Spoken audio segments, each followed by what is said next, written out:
बुद्धिमान सेठ। बहुत पुरानी बात है। एक नगर था बादलपुर।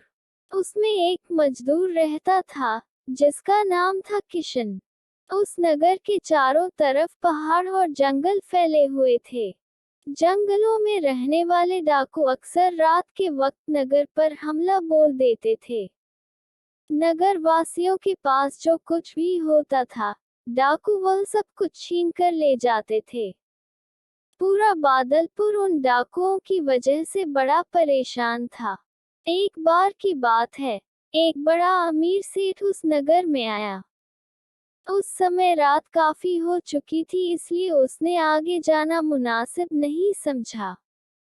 तभी उसकी नजर एक घर के दरवाजे पर पड़ी तो उसने उसे खटखटाया। दरवाजा मजदूर किशन ने खोला तो सेठ ने कहा, भाई, मुझे इससे आगे वाले नगर में जाना है, लेकिन इस समय रात बहुत ज्यादा हो चुकी है। क्या तुम मुझे अपने घर में एक रात के लिए रुकने की जगह दे सकते हो? किशन बड़ा दयालु और सज्जन व्यक्ति था। उसने अपने घर आए मेहमान का स्वागत किया और कहने लगा, क्यों नहीं, अंदर आ जाइए। अब आप इसे अपना ही घर समझिए। आप यहाँ आराम से रात गुजार सकते हैं। घर में रूखा सूखा जैसा भी खाना बना हुआ था, किशन ने ले जाकर उनके सामने रख दिया। और इसके बाद उसने उसका सोने का भी इंतजाम कर दिया। आधी रात के वक्त अचानक शोरगुल की आवाज सुनकर सेठ जी की आंखें खुल गई। उसने देखा कि वह किशन अपने हाथ में एक पोटली दबाए इस कोने से उस कोने तक बेचैनी के साथ चक्कर लगा रहा था। उसे इस तरह चक्कर काटते देख सेठ की समझ में कुछ भी नहीं आया और बड़ी उत्सुकतावश उस किशन से पूछा, क्यों भाई, क्या बात हो गई? सेठ जी, गांव पर डाकुओं ने हमला बोल दिया है। मैंने बड़ी मेहनत से कुछ रुपए बचा कर रखे थे कि कन्या की शादी के वक्त काम आएंगे, लेकिन अब मुझे डर लग रहा है कि कहीं ये रुपए मुझसे डाकू छीन कर न ले जाएं। अब आप ही कोई उपाय बताएं कि मुझे क्या करना चाहिए। किशन ने सेठ जी से कहा। सेठ जी पहले तो कुछ सोचने लगे, फिर वह बोले, अरे, इसमें इतना परेशान होने वाली कौन सी बात है। जल्दी से सामने एक गड्ढा खोदकर अपने धन की पोटली उसमें छिपा दो। किशन ने सेठ जी का सुझाव मानकर तुरंत एक गड्ढा खोदकर उसमें धन की पोटली छिपा दी। कुछ देर पश्चात ही 7-8 डाकुओं का दल मजदूर के घर में घुस आया। उनका सरदार दहाड़ते हुए बोला, अपनी जान की सलामती चाहते हो तो सारा धन मेरे हवाले कर दो, वरना सब अपनी अपनी जान से हाथ धो बैठोगे। किशन अपने घर की पूरी हालत गिड़गिड़ाते हुए बताने लगा तो सरदार ने तुरंत अपने आदमियों को आदेश दिया कि वे लोग मजदूर के घर की पूरी तलाशी लें। इससे पहले कि डाकू किशन के घर में तलाशी लेते, सेठ फौरन बोल पड़ा, आप लोग तलाशी क्यों ले रहे हो? मैं आपको बताता हम कि धन इसने कहां पर छिपा कर रखा है।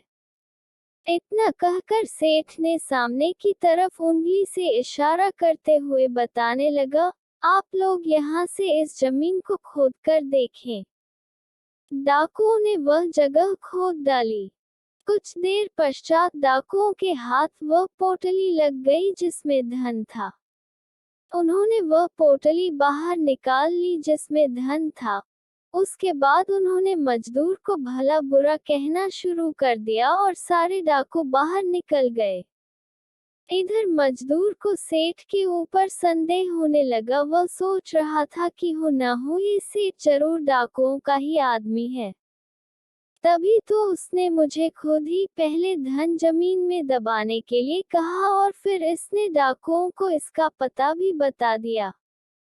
यह मेरे घर में किसी साजिश के तहत ही घुसकर आया था। मजदूर ने जब ये देखा कि वह सेठ डाकुओं के साथ नहीं गया है तो उसे हैरानी हुई। डाकुओं के चले जाने के पश्चात मजदूर ने अपने घर का दरवाजा बंद कर दिया और सेठ जी के पास बैठकर बड़े गुस्से में काफी देर तक भला बुरा कहता रहा। सेठ उसकी बातें सुनकर मुस्कुराता रहा। जब किशन काफी भला बुरा कह चुका तो अपने आप ही खामोश होकर बैठ गया। अब सेठ ने नम्रतापूर्वक किशन से कहा, भाई, अब तुम मेरी बात शांतिपूर्वक सुन लो। दरअसल मैंने डाकुओं को तुम्हारे धन का पता बताकर तुम्हारे साथ अपने आप को भी भारी नुकसान से बचाया है। तुम नहीं जानते कि अगर डाकू तुम्हारे घर की तलाशी लेते तो उनके हाथ तुम्हारे साथ साथ मेरे धन की पोटली भी लग जाती, जिसमें मेरा बहुत सा धन और जेवर थे, जिन्हें बेचने के लिए और रुपए कमाने के लिए मैं दूसरे शहर में जा रहा हूँ। मैंने डाकुओं को तुम्हारी पोटली का पता बताकर उनका ध्यान उस तरफ लगा दिया और उन लोगों को तुम्हारे घर की तलाशी लेने से रोक दिया। इतना कहकर सेठ ने अपनी पोटली निकाली और उसमें से काफी सारा धन किशन को दिया और फिर कहने लगी, ये सारा धन तुम्हारा है जो डाकू ले गए। साथ ही ये कुछ गहने हैं जो तुम्हारी बेटी के लिए मेरी तरफ से शादी में चढ़ा देना। अब तुम उसकी शादी बड़ी धूमधाम से करना। ये सब देखकर किशन के आश्चर्य का ठिकाना न रहा। वो सोच रहा था कि सेठ ने कितनी बुद्धिमानी का कार्य किया था। प्यारे बच्चों, हमें इस कहानी से ये शिक्षा मिलती है कि हमें किसी भी संकट के समय घबराना नहीं चाहिए, बल्कि बुद्धिमानी से कार्य करना चाहिए। बुद्धिमानी से सारे संकट एक पल में टल जाते हैं। प्लीज वीडियो पसंद आए तो लाइक और चैनल पर पहली बार आए तो सब्सक्राइब, कमेंट और अपने दोस्तों के साथ शेयर करना मत भूलना।